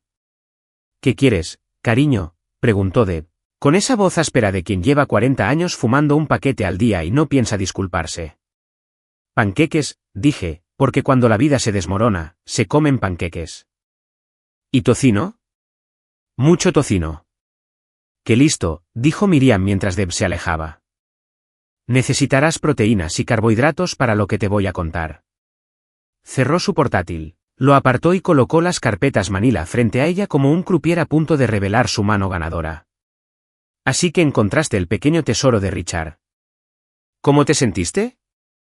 «Como si estuviera en una película. Solo que estoy bastante seguro de que el presupuesto era mayor y la trama tenía más sentido», dije, agarrando la taza de café. «Miriam, ¿qué demonios hizo Richard?». Sonrió, y era la sonrisa de alguien que llevaba años esperando ver explotar esta bomba en particular. «Lo que hizo Richard, Travis, fue pasar los últimos 6 años de su vida orquestando el que le den a sus hijas más hermoso que he visto en 30 años de contabilidad para familias adineradas. Y créeme, he visto guerras familiares impresionantes. Una vez vi a un hombre dejarle toda su herencia a su gato solo para fastidiar a sus hijos. Pero Richard jugaba a un juego completamente diferente. Abrió la primera carpeta, girándola para que pudiera ver el contenido. Era una cronología, meticulosamente documentada, que mostraba transferencias de activos que se remontaban a 6 años atrás. «Richard llegó a mí en 2019», explicó Miriam, mientras recorría las fechas con el dedo. Dijo que quería reestructurar sus propiedades porque no confiaba en que sus hijas administraran un patrimonio real. Ya se peleaban por ropa de diseñador y membresías en clubes de campo, y la empresa seguía funcionando bien con él al mando. Ya veía las señales de la situación. Cuando murió, lo destrozaban todo peleándose por las obras y el estatus. Así que empezó a mover dinero, dije, mientras escaneaba los documentos. No solo lo movía, sino que lo transformaba. Richard estuvo brillante, Travis. La mayoría de la gente piensa que la industria textil en Estados Unidos está muerta, ¿verdad? Subcontratada a Bangladesh y Vietnam. Una carrera hacia el abismo. Toda esa deprimente realidad económica. Y, a primera vista, así era exactamente como se veía Hawthorne Textiles. Una empresa con un legado en dificultades que apenas se mantenía a flote gracias a la terquedad de Richard y a algunos contratos leales que había mantenido gracias a relaciones forjadas durante 40 años. Sacó otra carpeta, esta más gruesa. Pero lo que nadie sabía, ni sus hijas, ni la junta directiva, ni siquiera la mayoría de sus empleados, era que Richard había estado vendiendo discretamente las partes rentables de la empresa, pieza por pieza. Identificaría una división que realmente generara ganancias, la escindiría en una entidad separada bajo Willow Creek Holdings y la reemplazaría con deuda y activos de bajo rendimiento en la empresa principal. Como operar una empresa. Estirparle todos los órganos sanos y dejar atrás un cadáver bonito que parecía estar bien por fuera, pero que básicamente funcionaba con humo y una reputación heredada. Llegaron mis panqueques y olvidé que existían. Así que la empresa que consiguieron las chicas es una fachada hermosa y prestigiosa que vale unos 12 millones de dólares en teoría, pero que en realidad tiene una deuda de 8 millones de dólares con vencimiento en los próximos 3 años. Tienen el apellido Hawthorne, la sede hipotecada hasta el infierno, equipo obsoleto, contratos apenas rentables y una plantilla que necesitará una reestructuración masiva para mantenerse solvente. En resumen, tienen un trabajo a tiempo completo con un salario pésimo y una enorme carga de obligaciones financieras. Y yo tengo el corazón del imperio, dijo Miriam, reclinándose con satisfacción. 17 propiedades comerciales que generan ingresos pasivos en 3 estados. Una participación minoritaria en un fabricante textil vietnamita que está arrasando. Richard entró pronto, por cierto, antes de que se pusiera de moda. Inversiones en operaciones agrícolas sostenibles. Startups tecnológicas enfocadas en la innovación textil. Incluso una pequeña pero creciente plataforma online de ropa personalizada, perfectamente posicionada para la próxima década del comercio minorista. Además de los activos líquidos. 9,4 millones en carteras diversificadas que sobrevivieron al desplome del mercado en 2020. Se desplomaron estrepitosamente porque Richard era paranoico y astuto en la gestión de riesgos. Finalmente, probé unos panqueques, pero sabían a cartón porque mi cerebro estaba demasiado ocupado explotando. ¿Por qué yo? Pregunté. Soy contratista. Construyo terrazas y renuevo cocinas. No tengo por qué administrar millones de dólares. Miriam sonrió, más suave esta vez. Precisamente por eso te eligió, Travis. No te ciega el dinero porque no creciste con él. Entiendes el valor del trabajo porque realmente lo has hecho. Y lo más importante, te presentaste. Te sentaste con un moribundo, le cambiaste el tanque de oxígeno. Le preparaste una sopa horrible de la que se quejó, pero que comió de todos modos porque venía de alguien a quien realmente le importaba. Ella extendió la mano sobre la mesa y la puso sobre la mía, su agarre firme y cálido. Richard me habló de ti, Travis. De cómo le contabas chistes para distraerlo del dolor. De cómo veías con él esas viejas películas del oeste aunque probablemente te parecían aburridísimas. De cómo lo tratabas como a una persona en lugar de como un cajero automático o una obligación. Dijo que eras el único que lo veía como Richard en lugar de como Richard Hawthorne, el magnate textil. Sentí un nudo en la garganta. Simplemente no quería que muriera solo. Y eso, dijo Miriam, apretándome la mano una vez antes de retirarla, es exactamente por lo que estás aquí con un fondo fiduciario de 9 millones de dólares y ellos con una empresa que está a punto de darles lecciones muy caras sobre cómo es el trabajo de verdad. Richard no solo te dio dinero, Travis. Te dio una oportunidad. La pregunta es, ¿qué vas a hacer con él? Miré las carpetas, la documentación del plan de Richard, que duró años. La evidencia de que alguien había creído en mí más de lo que yo misma había creído jamás. No tengo ni idea, admití. Bien, dijo Miriam. Brindis con su taza de café. Ese es el primer paso para no arruinarlo todo. El segundo paso es contratarme para seguir administrando tus cuentas. Porque, cariño, pareces un buen chico, pero no te confiaría ni para llevar la cuenta sin la supervisión de un adulto. Me reí, de verdad, y choqué mi taza contra la suya. Trato hecho. Pero tengo una pregunta. Rayos. ¿Melissa ya sabe algo de esto? La sonrisa de Miriam se volvió completamente malvada. Ay, Travis. El fideicomiso se hizo público ayer cuando te lo transfirieron oficialmente. Así que ella sabe que conseguiste algo más que una casa de campo. Simplemente aún no sabe exactamente qué. Pero lo hará. Muy, muy pronto. ¿Cuándo? Revisa tu teléfono. Saqué mi teléfono y tenía 17 llamadas perdidas de Melissa, 12 de Tiffany y 9 de Lauren. Además de unos 47 mensajes de texto que estoy bastante segura de que violaban varias leyes de decencia en la comunicación. Miriam se rió, con ese ladrido agudo de nuevo. Y eso, Travis, es lo que llamamos la realidad. Bienvenido al imperio. Intenta que no se te suba a la cabeza. Pero ya era demasiado tarde. Ya sonreía. Decidí pasar la tarde en la granja después de mi reunión con Miriam. En parte porque quería explorar la propiedad con nuevos ojos ahora que sabía que venía con una bonificación de $9 millones. Pero sobre todo porque necesitaba un lugar donde estar cuando Melissa, inevitablemente, descubriera lo que había pasado y viniera a buscar sangre. La granja parecía territorio neutral, o al menos un territorio desde donde podía verla venir desde lejos y prepararme emocionalmente. De camino, paré en un supermercado y compré los ingredientes para la limonada. Limonada de verdad. No esa porquería de polvo de frasco. Porque si iba a enfrentar la inevitable crisis de mi esposa, lo haría mientras saboreaba algo refrescante y fingía que tenía mi vida en orden. Hay algo profundamente satisfactorio en hacer limonada desde cero cuando la vida te acaba de dar el equivalente metafórico de un huerto de limones y una fábrica de azúcar. Estaba sentado en el porche de la casa de campo en una vieja mecedora que encontré en el granero, viendo cómo el sol comenzaba su lento descenso hacia el horizonte y sintiéndome bastante filosófico sobre todo, cuando oí el sonido de neumáticos sobre la grava moviéndose demasiado rápido para una calle residencial. El sonido se hizo más fuerte, más furioso, como si el propio vehículo estuviera cabreado. Y entonces la camioneta Mercedes blanca de Melissa apareció volando por la curva a unos 80 km/h en una carretera que sugería 40 km/h si valorabas la suspensión. Frenó a fondo. La grava se esparció por todas partes, creando una dramática nube de polvo que habría sido perfecta para la entrada de una película. Pero esto era real y mucho más aterrador.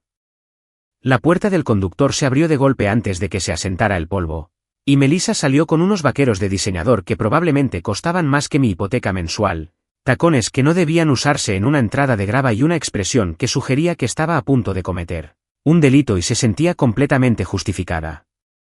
«¿Lo robaste?», gritó ella, corriendo hacia el porche con el dedo apuntándome como un arma. «Lo manipulaste. Envenenaste su mente contra nosotros. Tú. Estaba tan enfadada que ni siquiera pudo terminar la frase. Se quedó allí plantada al pie de la escalera del porche, vibrando de rabia y perfume caro. Tomé un sorbo largo y lento de mi limonada, dejando que el silencio se alargara como un caramelo. Y luego dije con calma, «No, tu padre me la dio, quizá porque le cambiaba los tanques de oxígeno en lugar de mi ropa cada 3 horas». Su cara pasó de roja a morada, algo que ni siquiera sabía que fuera posible en un ser humano fuera de los dibujos animados. «No te atrevas a hacerte el moralista conmigo, Travis. Sabemos lo que hiciste. Hablamos con Charles Henderson y nos confirmó que papá creó un fideicomiso para ti meses antes de morir, mientras estábamos de luto». «No estabas de luto», interrumpí, dejando mi limonada en la barandilla del porche. «Estabas de viaje de trabajo en Austin fotografiando pantalones de yoga. Tiffany estaba en Seattle buscándose a sí misma, o como sea que los ricos llaman ahora a la evasión de responsabilidades. Lauren publicaba contenido insaciable en Instagram y lo llamaba creación de contenido. Yo estaba allí, Melissa. Yo. Sola. Haciendo el trabajo de cuidar a un ser humano moribundo. No pudimos manejarlo emocionalmente», gritó, y juro que de verdad lo creyó. «Como si la indisponibilidad emocional fuera una excusa válida para abandonar a tu padre. Sabes que los hospitales me provocan ansiedad.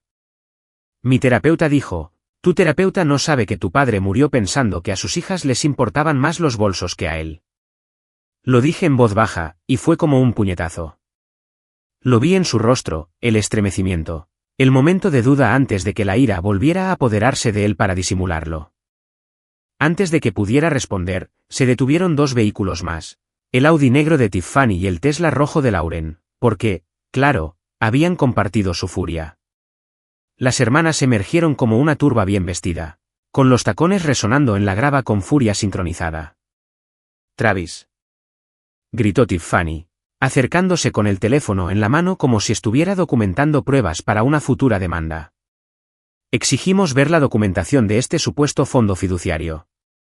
Nuestros abogados dicen que tenemos motivos para impugnarlo con base en influencia indebida. Tus abogados te van a cobrar unos $500 la hora por decirte lo que voy a decirte gratis. Dije, levantándome y apoyándome en el poste del porche. Tu padre estaba completamente cuerdo cuando organizó esto. Miriam López, su contadora, quien lleva 30 años con él, lo testificará. Charles Henderson, el abogado de la familia que conoce desde niños, lo confirmará. No tiene caso. Tienes sentimientos heridos y costosas facturas legales. Lauren también tenía su teléfono afuera, grabándolo todo, porque al parecer la chica no podía experimentar la realidad sin documentarla para sus seguidores. Esto es maltrato a personas mayores, anunció a la cámara de su teléfono, con esa voz que los influencers usan cuando fingen pasión por algo. Manipulación financiera de una persona mayor vulnerable. Mis seguidores necesitan saberlo. La rendición de cuentas es importante. Perfecto, dije, sonriendo directamente a su cámara. No olvides publicarlo con el título, ¿Cómo perder $9 millones en 9 meses abandonando a tu padre moribundo? Realmente captura la esencia de los valores familiares. Muy a la moda. Eso la dejó paralizada. Bajó el teléfono, con su rostro perfectamente contorneado fruncido por la confusión. ¿A qué te refieres con $9 millones? Charles dijo que era un fideicomiso. No, Travis, ¿cuánto te dejó papá? Y ahí estaba. El momento que había estado temiendo y esperando a la vez desde que Miriam me explicó las cifras en Rosie's Diner. Podría haber sido diplomático. Podría haber suavizado el golpe, haberme comportado con más autoridad, haber tomado la iniciativa. ¿Pero sabes qué? Al diablo con la iniciativa. El camino fácil no te lleva a ninguna parte cuando tratas con gente que lleva años tratándote como si fueras un criado. $9,4 millones, lo dije claramente. Solo en activos líquidos. Más de 17 propiedades comerciales, participaciones minoritarias en varios negocios rentables e inversiones en 4 continentes. Willow Creek Holdings. Soy el director general. Tu padre pasó 6 años construyéndolo mientras tú estabas ocupado publicando sobre gratitud y manifestación de abundancia sin entender realmente el significado de ninguna de esas palabras. El silencio que siguió fue tan absoluto que podía oír el canto de los pájaros en los árboles detrás de la casa. Fue como si alguien hubiera pausado la realidad y se hubiera olvidado de volver a reproducirla. Tiffany habló primero, su voz apenas era un susurro. Eso es imposible. La empresa valía $12 millones. Conseguimos la compañía. Las matemáticas no. Las matemáticas funcionan bien cuando entiendes que tu padre te dio un barco que se hundía con una bonita pintura, expliqué, disfrutando esto mucho más de lo que probablemente debería. Hawthorne Textiles tiene una deuda estructurada de $8 millones. Desmanteló las divisiones rentables y las trasladó a Willow Creek Holdings. Tiene el nombre, el prestigio y muchos problemas financieros que empezarán a surgir en unos 18 meses. Felicidades por tu herencia. Espero que hayas guardado los recibos de esos trajes de fiesta. A Melissa le fallaron las piernas. De hecho, se sentó en los escalones del porche, con sus vaqueros de diseñador llenos de polvo y el rostro impasible por la sorpresa. No haría eso, dijo. Pero su voz había perdido toda convicción. Él nos amaba. Era nuestro padre. Sí que te amaba, dije, y lo decía en serio. Pero te amó lo suficiente como para enseñarte una lección que necesitabas aprender desesperadamente. No puedes simplemente aparecer en los buenos momentos, Melissa. No puedes ignorar a alguien cuando se está muriendo y esperar heredar su respeto junto con su dinero. La vida no funciona así. El karma no funciona así. Tiffany tenía el teléfono pegado a la oreja, probablemente llamando a su abogado, paseándose de un lado a otro en la entrada y hablando sin parar sobre litigios y opciones legales. Lauren se echó a llorar, lágrimas de verdad, lo cual fue impactante porque no creía que fuera capaz de sentir emociones genuinas que no estuvieran preparadas para las redes sociales. Nos merecemos nuestra parte, sollozó Lauren, con el rímel corriéndole ríos negros. Somos sus hijas. Somos de su sangre. Tú solo eres el tipo que se casó con Melissa. No eres nada. Y justo eso, esa declaración de prepotencia, malcriada y completamente ingenua, era precisamente la razón por la que Richard había hecho lo que hizo. Tienes razón, dije con calma. Solo soy el tipo que se casó con Melissa. El tipo que apareció. El que hizo sopa, cambió tanques de oxígeno y vio películas del oeste a las 2 de la mañana porque tu papá no podía dormir y tenía miedo de morir solo. No soy nada especial, Lauren. Solo soy alguien a quien realmente le importaba.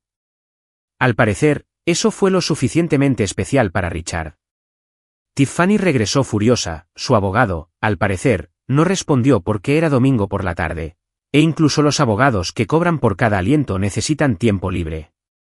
Esto no ha terminado, Travis. Vamos a luchar contra esto. Vamos a hacerlo. Vas a malgastar dinero que no tienes en abogados que te dirán lo que ya te dije. Te interrumpí. Pero bueno, es tu funeral financiero. Te enviaré flores. Serán bonitas, porque a diferencia de ti, ahora sí que puedo permitírmelo. Melissa se levantó lentamente, con el polvo cayendo de sus vaqueros. Su rostro era una mezcla de ira y algo que podría haber sido traición. Quiero el divorcio, dijo en voz baja. Sí, respondí, sin sorprenderme. Pensé, te lo voy a poner fácil. Puedes quedarte con la casa, los coches, lo que sea. No necesito nada de eso. Pero para que quede claro, Melissa, no recibirás ni un centavo del dinero de Richard. Está en un fideicomiso blindado que te excluye específicamente en caso de divorcio. Tu padre pensó en todo. Incluso en esta conversación, probablemente. Me miró como si me viera por primera vez, o tal vez como si se diera cuenta de que nunca me había visto. Has cambiado, dijo.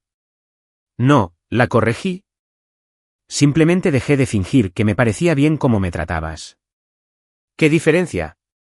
Los tres se fueron juntos, un trío derrotado subiendo a sus lujosos vehículos y alejándose mucho más despacio de lo que habían llegado, dejando solo polvo y el tenue olor a perfume caro que se llevó la brisa de la tarde.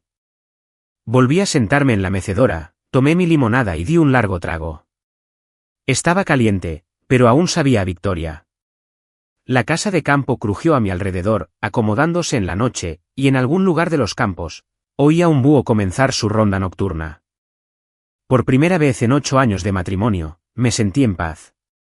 Los papeles del divorcio llegaron en tiempo récord, principalmente porque Melissa quería salir antes que una adicta a las compras abandonando una tienda que acaba de anunciar su cierre. Firmó todo sin impugnarlo. Probablemente porque sus abogados le habían explicado con todo lujo de detalles que pelearse conmigo costaría más que lo que pudiera ganar, que era absolutamente nada. Yo conservé el fideicomiso de Richard y la casa de campo. Ella se quedó con nuestra casa en las afueras, que de todas formas nunca me había gustado. Su Mercedes y suficientes muebles para organizar una venta de bienes con cierto éxito. Dividimos los bienes del matrimonio a partes iguales, como adultos civilizados que dejarían de fingir que alguna vez nos habíamos gustado. Y así, sin más, 8 años de matrimonio se desvanecieron más rápido que mi fe en la institución unos 6 años antes. 2 semanas después de formalizarse el divorcio, me reuní con Miriam López y Charles Henderson en la que se estaba convirtiendo rápidamente en mi sala de conferencias favorita en Henderson y Blitt, la pequeña del tercer piso, sin obras de arte pretenciosas en las paredes y con una cafetera que funcionaba de verdad sin necesidad de un título de ingeniería. Llevamos comida de una tienda de delicatessen local porque iba a ser una reunión maratoniana, de esas en las que necesitas sándwiches de pastrami y comida de verdad para aguantar las discusiones sobre reestructuración corporativa y gestión de activos sin que se te salga el cerebro por las orejas. Muy bien, dijo Miriam, extendiendo papeles sobre la mesa como un general planeando una campaña militar, lo cual no se alejaba mucho de lo que estábamos haciendo. Hablemos de lo que quieres hacer con Willow Creek Holdings, Travis. Porque ahora mismo tienes una colección de activos que generan ganancias, sí, pero no están haciendo nada significativo. Simplemente existen. Richard te construyó los cimientos, pero ahora debes decidir qué tipo de casa construirás sobre ellos. Llevaba días pensando en esto, desvelada en la casa de campo que poco a poco empezaba a parecerme mi hogar, en lugar de un simple edificio heredado. Richard me había dado recursos, sí, Pero más importante aún, me había dado la oportunidad de hacer algo que realmente importaba en lugar de simplemente vivir a la sombra de alguien más. La pregunta era, ¿qué le importaba realmente a Travis Donovan? La agricultura sostenible, dije, sorprendida por mi seguridad. Y la restauración textil, pero de la manera correcta. Richard me contó una vez que su abuelo había fundado la empresa porque quería hacer ropa duradera, que la gente pudiera heredar a sus hijos. Calidad antes que cantidad. Pero entonces el mercado cambió, la moda rápida se popularizó y la empresa tuvo que adaptarse o desaparecer. Excepto que adaptarse significaba comprometer todo lo que su abuelo había construido la empresa desde un principio. Charles Henderson se inclinó hacia adelante, sus gafas reflejaban la luz. Se había quitado la chaqueta, se había arremangado y parecía más humano de lo que lo había visto en su hábitat natural de abogado. ¿Quieres volver a esa visión original? Que Willow Creek Holdings se centre en textiles de calidad y prácticas sostenibles. No solo textiles de calidad, dije, la idea de formarla incluso mientras la decía en voz alta. Quiero crear un modelo que demuestre que se puede ganar dinero y hacer el bien al mismo tiempo. Fabricación textil local con materiales sostenibles, colaborando con pequeñas granjas que hacen las cosas bien en lugar de granjas industriales que destruyen el medio ambiente. Crear empleos en comunidades que realmente los necesitan en lugar de externalizarlo todo al mercado laboral, más barato que podamos encontrar. Sé que suena idealista y probablemente estúpido desde una perspectiva puramente lucrativa. Suena exactamente como algo que Richard habría hecho si sus hijas no lo hubieran presionado para maximizar sus ganancias trimestrales. Miriam lo interrumpió, sonriendo.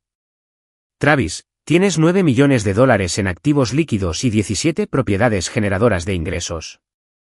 Tienes el colchón financiero para asumir riesgos que la mayoría de las startups no pueden permitirse.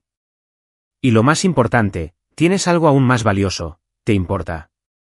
Eso es sorprendentemente poco común en los negocios. Durante las siguientes 3 horas, entre sándwiches de pastrami y un café que realmente sabía a café en lugar de a desesperación, trazamos un plan quinquenal para Willow Creek Holdings. La reestructuraríamos para convertirla en una empresa de inversión con un enfoque en la agricultura sostenible y la producción textil ética. Nos asociaríamos con el fabricante vietnamita en el que Richard había invertido desde el principio, el que ya estaba haciendo las cosas bien, y lo usaríamos como modelo para expandirnos a la producción nacional. Compraríamos pequeñas granjas con dificultades y las convertiríamos a prácticas sostenibles, creando una cadena de suministro realmente viable tanto ambiental como económicamente. Miriam sugirió que contratáramos a un consultor especializado en certificaciones B Corp, empresas que cumplen rigurosos estándares de desempeño social y ambiental.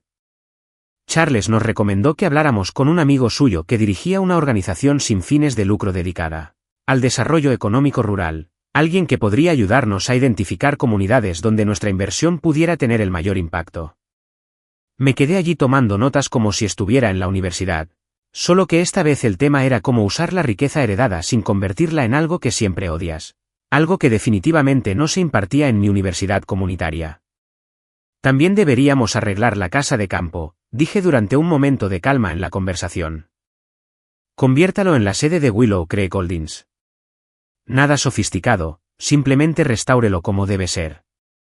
Paneles solares, todo energéticamente eficiente. Conviértalo en un ejemplo práctico de lo que intentamos promover.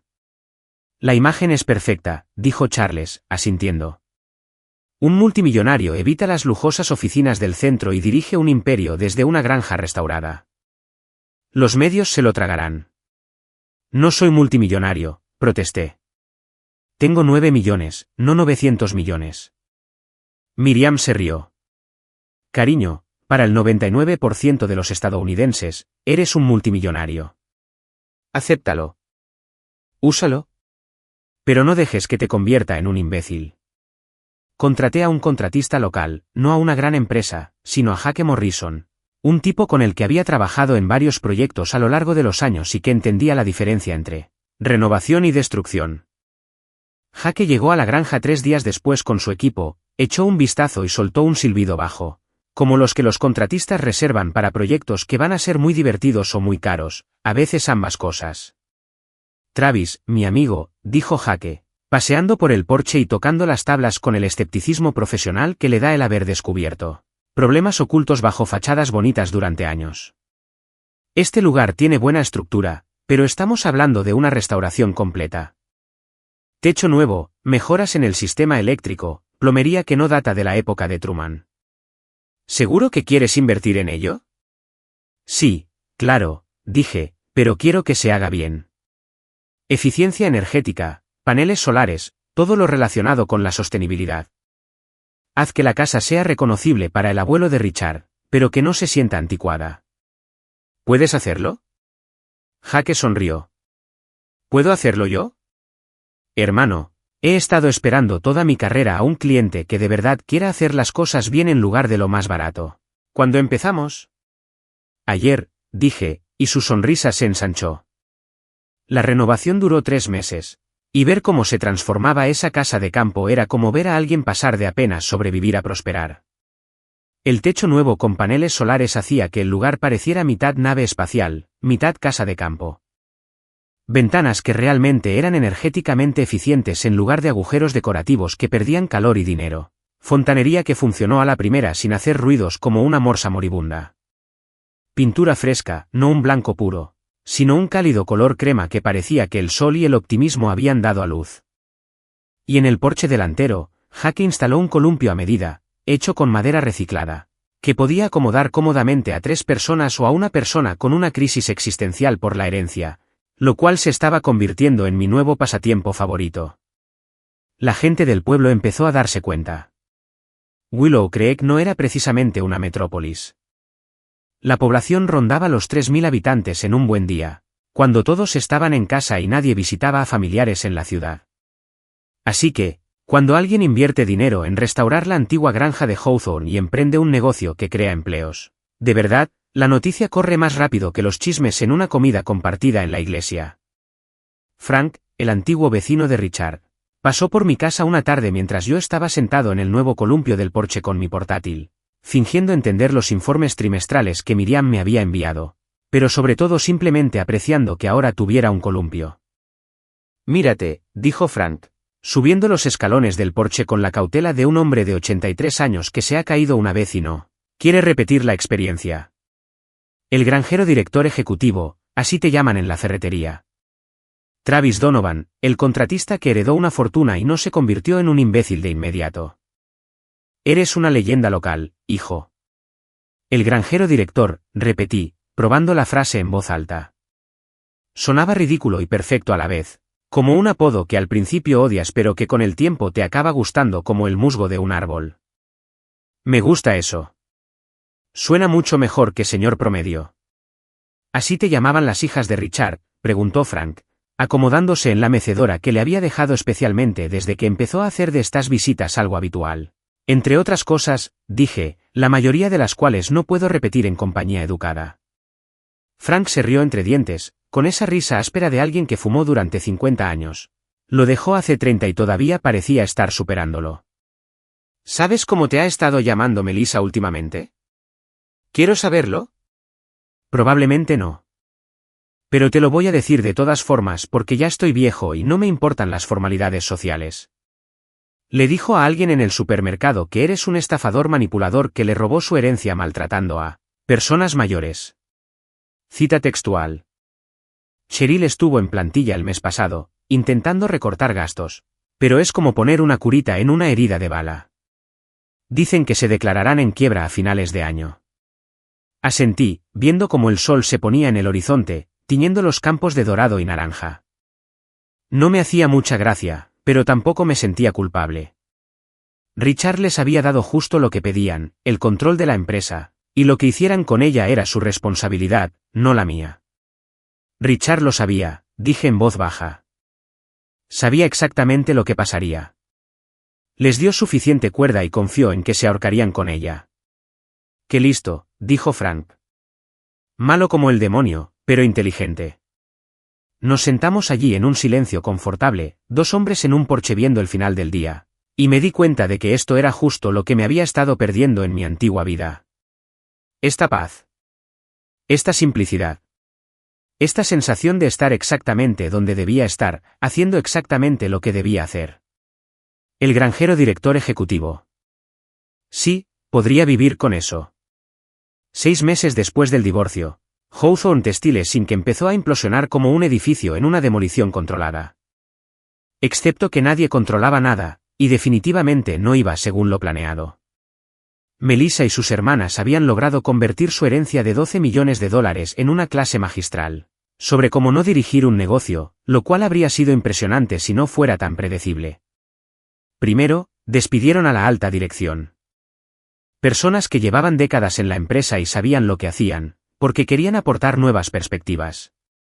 Esas nuevas perspectivas resultaron ser Chad, el novio de Tiffany, a quien nombraron director de marketing a pesar de que su única cualificación era haber intentado vender NFT de gatos con bufandas. La aventura fracasó estrepitosamente, pero al parecer las hermanas Hawthorne creían en las segundas oportunidades cuando se trataba de hombres poco cualificados que les resultaban atractivos. Los informes financieros que llegaron al escritorio de Miriam. Porque, claro, todavía tenía contactos en la industria que alimentaban sus chismes. Parecían una historia de terror escrita por alguien que jamás había oído hablar de presupuestos. Melissa había renovado las oficinas ejecutivas por $2 millones. Lauren había lanzado una fallida campaña de marketing de influencers que costó $500,000 y no generó ninguna venta. Tiffany había invertido en una tela revolucionaria que resultó ser poliéster normal con mejor imagen de marca.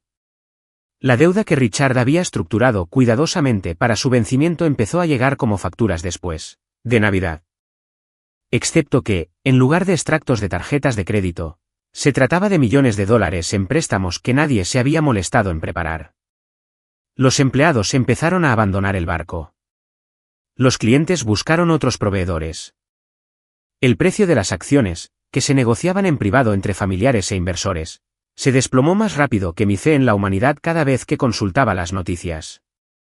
Luego llegó la declaración de bancarrota. Capítulo 11. Reestructuración. Todo el espectro del fracaso corporativo. Los titulares se escribieron solos. Hawthorne Textiles se desmorona bajo una nueva dirección, y mi favorito, Sisters Inherit Empire, lo lleva al desastre. Mi teléfono sonó a las 11 de la noche un martes. El nombre de Melissa iluminó la pantalla y casi no contesté. Pero la curiosidad triunfó. Travis, sollozó, con la voz cargada de lágrimas y lo que parecía vino caro. Por favor, necesito ayuda. Lo perdimos todo. Podemos empezar de nuevo juntos, ¿verdad? Antes éramos buenos. Miré los campos de la granja, tranquilos bajo la luz de la luna. Melissa, no estoy enojada contigo, dije con calma. Solo soy alérgica a la estupidez. Luego colgué, educadamente, como un caballero. Un año después de la muerte de Richard, me encontraba sentado en el porche de la granja viendo cómo el atardecer teñía de oro y carmesí los campos que, por fin habían sido cultivados como es debido. Willow Creek Holdings prosperaba. Nos habíamos asociado con 12 granjas locales. Habíamos abierto una pequeña fábrica textil que empleaba a 60 personas de la comunidad y obtuvimos ganancias, a la vez que nos preocupábamos por el planeta. El tema del granjero director ejecutivo se había arraigado y, sinceramente, había dejado de luchar contra él. Pero el éxito se sentía vacío sin alguien con quien compartirlo. Así que esa noche conduje hasta el cementerio de Oakwood y aparqué cerca del enorme roble que daba sombra a la tumba de Richard. Su lápida era de granito sencillo. Nada ostentoso, solo su nombre y fechas con la inscripción que había solicitado. Apareció. Coloqué flores frescas junto a ella, flores silvestres de la granja, porque Richard habría odiado los arreglos florales caros, y me senté en el césped como si estuviéramos teniendo una de nuestras viejas conversaciones. Jugaste a largo plazo, viejo, le dije en voz baja a la lápida. Y ganaste. Las chicas se declararon en bancarrota el mes pasado. Melissa trabaja en una boutique, lo cual es irónico considerando que solía gastar más allí al mes de lo que probablemente le pagan anualmente. El novio de Tiffany, Chad, la dejó por alguien con dinero de verdad. Y el número de seguidores de Lauren bajó cuando la gente se dio cuenta de que ya no era rica. Resulta que la autenticidad no se monetiza bien cuando estás en la ruina. Una brisa susurraba entre las hojas de roble, y juro que sonaba como la risa áspera de Richard. No solo me dejaste dinero, continué. Me dejaste un propósito. Es decir, La oportunidad de construir algo que realmente importe en lugar de simplemente existir a la sombra de alguien más. La casa de campo está preciosa ahora. Te encantaría. Paneles solares, todo sostenible. Y ese columpio del porche se usa a diario. A veces me siento ahí e imagino que estás sentado a mi lado, haciendo comentarios sarcásticos sobre las marcas de avena y la incompetencia del gobierno. Al levantarme para irme, la luz del atardecer iluminó la inscripción de la lápida, y de repente todo encajó. La herencia no era el dinero.